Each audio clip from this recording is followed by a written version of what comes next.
एक क्वेश्चन मैं तुम्हें होमवर्क के लिए दे रहा हूँ, लिखो। सेम है इसी तरीके से जो भी हमने किया है, ठीक है, लास्ट क्लास में। A man having blood group A, a man having blood group A marries a women having blood group O, sorry blood group A B. बस सेम क्वेश्चन है, यहाँ पे ए बी कर लेना। वुमेन का इस बार blood group क्या ले लोगे, ए बी। तो जी तुम्हें बताना है यहाँ पे कि पॉसिबल ब्लड ग्रुप क्या हो सकता है। थोड़ा सा मैं तुम्हें आइडिया दे दूंगा कि कैसे किया जाएगा। देखो, जो मैन है उसके दो टाइप के ब्लड ग्रुप जीन कॉम्बिनेशन हो सकता है। ए है तो ए इस तरीके से होता है, ठीक है। खुद से करोगे, बाकी तुम थोड़ा सा मैं समझा देता हूँ बस। तो यहाँ पे दो पॉसिबल केस हैं, हो सकता है मैन का ब्लड ग्रुप ए इस वजह से हो सकता है इस वजह से भी हो। तो अब हमने ले लिया केस वन में ये था। तो यहाँ से जो गैमीट्स मिलेगा हमें वो एक ही टाइप का मिलेगा, आई ए। वुमेन का ए बी ब्लड ग्रुप होने का मतलब क्या है, आई ए और आई बी, ठीक है, ये होंगे, है ना जी। तो यहाँ से दो टाइप के गैमीट्स मिलेंगे, आई ए और दूसरा मिलेगा आई बी। तो आई ए मिल जाएगा तो यहाँ पे ए ब्लड ग्रुप हो जाएगा। समझ रहे हो, पूरा तमीज से लिखोगे आई ए, ये तो मैं तुम्हें जल्दी जल्दी बता रहा हूँ। यहाँ पे जब देखोगे तो ये बनेगा ए बी, ये क्या बनेगा, ए बी। क्लियर है ये वाली बात या नहीं? Yes sir. ठीक है, तो यस ए सर। होगा या फिर ए बी होगा। केस टू, ठीक है, इसका ब्लड ग्रुप अगर इस वजह से ए होगा, आई ए और आई ओ। तो अब यहाँ पे देखो, फीमेल के तो दो टाइप के गैमीट बन रहे हैं, मेल के भी दो टाइप के हो जाएंगे, आई ए और आई ओ, ठीक है। ये आई ए के साथ जाके मिल सकता है, समझना जरा। ये आई बी के साथ जाके मिल सकता है। तो आई ए से मिलेगा तो ए ब्लड ग्रुप हो जाएगा इस केस में, और यहाँ पे मिलेगा तो ए बी ब्लड ग्रुप हो जाएगा। ये आई ओ वाला हो सकता है ए आई ए से जाके मिला हो, ठीक है। तो आई ओ डोमिनेंट वाला पहले लिखा जाता है, तो ये ब्लड ग्रुप ये भी क्या बनेगा, ये ए बन जाएगा, ठीक है, यहाँ पे भी है। और आई ओ आई बी हो जाएगा, आई बी आई ओ, तो ये बनेगा बी ब्लड ग्रुप। तो अगर कोई यहाँ पे मेल है जिसका ब्लड ग्रुप, या फीमेल कोई भी ले लो, यानी कि दोनों पेरेंट्स में से एक ए है और दूसरा ए बी है, तो यहाँ पे जो चाइल्ड है उसकी पॉसिबिलिटीज हैं कि उसका ब्लड ग्रुप ए हो जाए, या ए बी आ जाए, या फिर ब्लड ग्रुप बी आ जाए। तो तीन ब्लड ग्रुप आने की पॉसिबिलिटीज यहाँ पे है। बोलो जी। Yes sir. ठीक है, तो एक क्वेश्चन तुम खुद से कर लेना, केस बना लेना, तमीज से गैमीट्स वगैरह जैसे मैंने लिखवाया है वो सब लिखोगे।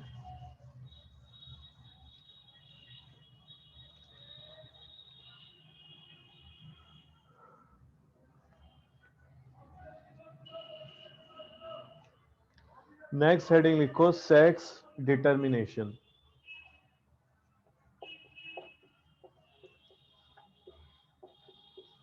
कि भाई जो सेक्स है वो कैसे डिटरमाइन होता है, मतलब जेंडर, मेल होगा कि फीमेल होगा। लिखो, मैं बता रहा हूँ यहाँ पे तुम्हें, लिखो इसमें, the chromosomes which determine, the chromosomes which determine the sex of a person, the chromosomes which determine the sex of a person are called sex chromosomes। वो क्रोमोसोम जो सेक्स डिटरमाइन करेंगे कि वो मेल होगा कि फीमेल होगा, ठीक है, जेंडर डिसाइड करेंगे, उस क्रोमोसोम को बोला जाता है sex chromosome. Full stop. Next line से लिखो, there are two types of, there are two types of sex chromosomes. ठीक है, अब इस तरीके से लिखना, बोर्ड पे देखो, एक्स वाई, ठीक है, बल्कि पूरा लिख लो, एक्स क्रोमोसोम और वाई क्रोमोसोम। तो 2 टाइप के हमारे पास सेक्स क्रोमोसोम होते हैं। अब ये 1 लाइन का गैप रखो, लिखो a male has one only one X chromosome. A male has one X chromosome and one Y chromosome. आगे तक लिख देना chromosome. One X chromosome and one Y chromosome. Full stop. This means that half these half these sperms will have X chromosomes and the other half will have Y chromosomes and other half will have Y chromosomes. Full stop. Next line से लिखो a female has two X chromosomes. A female has two X chromosomes.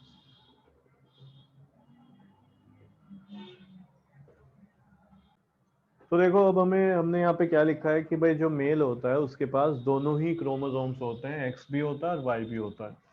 तो half जो chromosomes होंगे sperm या half जो chromosomes होंगे है ना एक्स वाले, वो हमें स्पर्म में देखने को मिलेंगे और बाकी वाई वाले भी स्पर्म में देखने को मिलेंगे। यानी हाफ स्पर्म जो होंगे वो एक्स क्रोमोसोम कंटेन कर रहे होंगे और हाफ स्पर्म वाई कंटेन करके रख रहे होंगे, ठीक है। और मदर में सिर्फ एक्स ही होता है। तो देखो मैं यहाँ पे लिख रहा हूँ, इस तरीके से हमें लिखना है मदर सेक्स, जो मदर का गैमीट होता है, ठीक है, यानी कि मदर सेक्स एग, उसके पास ऑल एक्स क्रोमोसोम होंगे। ये हमने लिख दिया, सारे के सारे क्या होंगे, एक्स क्रोमोसोम होंगे, ठीक है। तो यहाँ पे जो हमें गैमीट देखने को मिलेगा वो एक्स ही होगा। एक बार ही लिख लो या 2 बार लिख लो या 3 बार लिख लो, सारे के सारे एक्स ही होंगे। बोलो। Yes sir. तो एक बार लिखूं, 2 यस बार? ये 2 सर बार। एक ही बार। एक ही बार लिख लेते हैं फिर, है ना। तो मदर के पास जो एक गैमीट्स है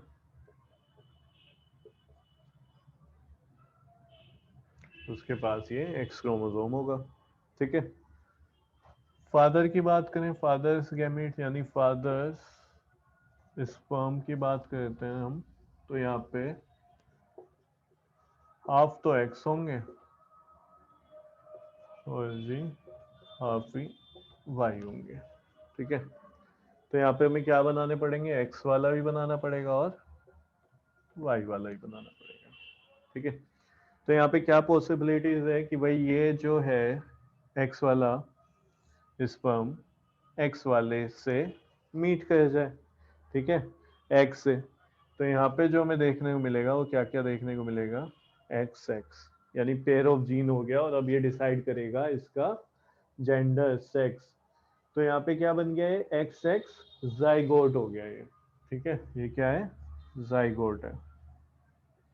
तो यहाँ पे चाइल्ड क्या होगा, जल्दी बताओ, गर्ल की बॉय? मेल। गर्ल चाइल्ड, ठीक है। अगर ये जो वाई स्पर्म है ये एक्स से फ्यूज हो जाए, यानी कि क्या बन जाएगा, एक्स वाई, ठीक है। ये क्या बन गया, एक्स वाई। क्या है ये, एक्स वाई जाइगोट है, यानी कि जो सिंगल सेल है वो, ठीक है। अब ये जो बेबी होगा ये कैसे डेवलप होगा, कैसा चाइल्ड होगा ये, बॉय, बॉय चाइल्ड। तो यहाँ पे 50-50 चांसेस है देखो कि बॉय चाइल्ड हो या फिर गर्ल चाइल्ड हो, ठीक है। और वो किसके गैमीट्स पे डिपेंड कर रहा होगा, फादर के गैमीट पे, यानी फादर के स्पर्म पे ही डिपेंड कर रहा होता है, ठीक है। तो नेक्स्ट लाइन से लिखो, जल्दी से लिख लो, उसके बाद लिखना है तुम्हें।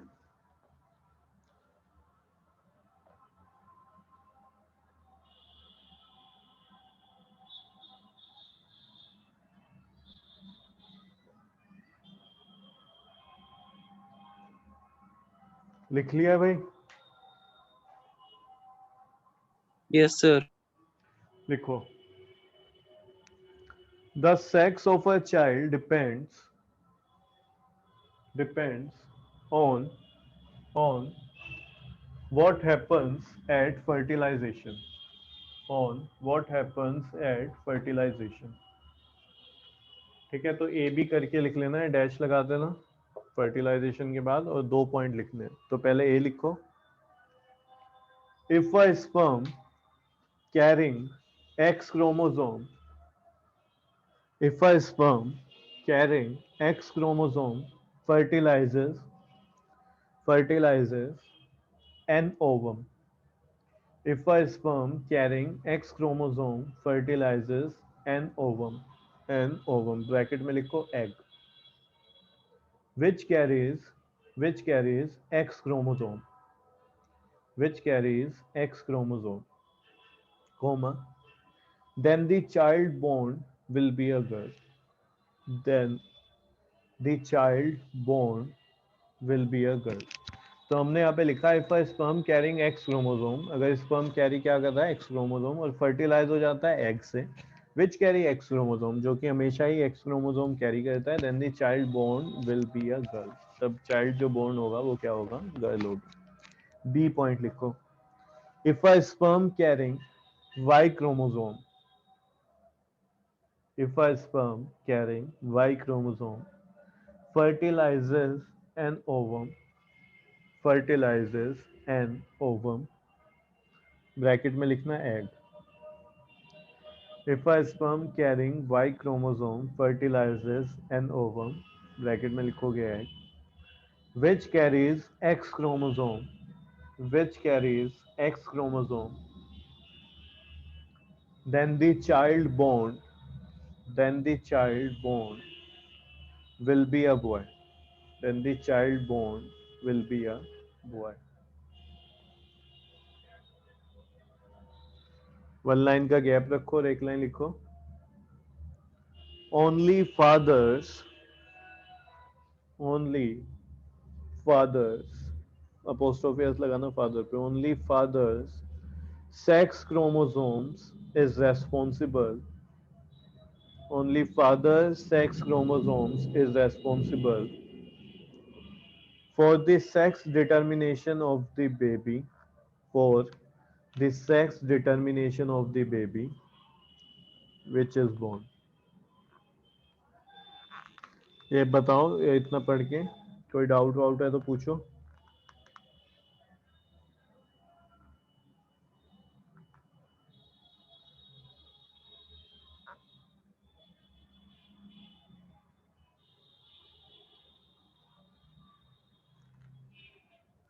No sir.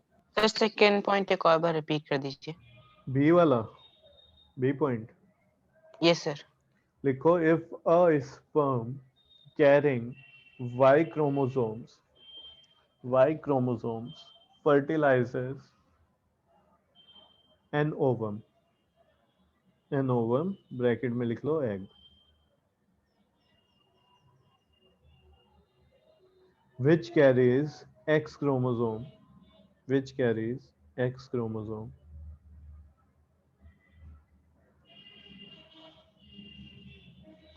then the child born will be a boy, then the child born will be a boy। Okay sir.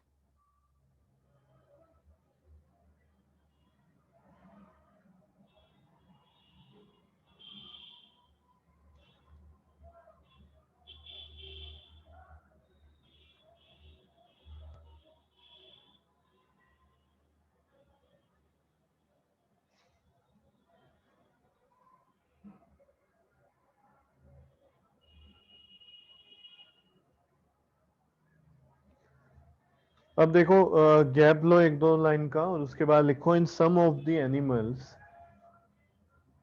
in some of the animals in some of the animals, comma, sex determination is also sex determination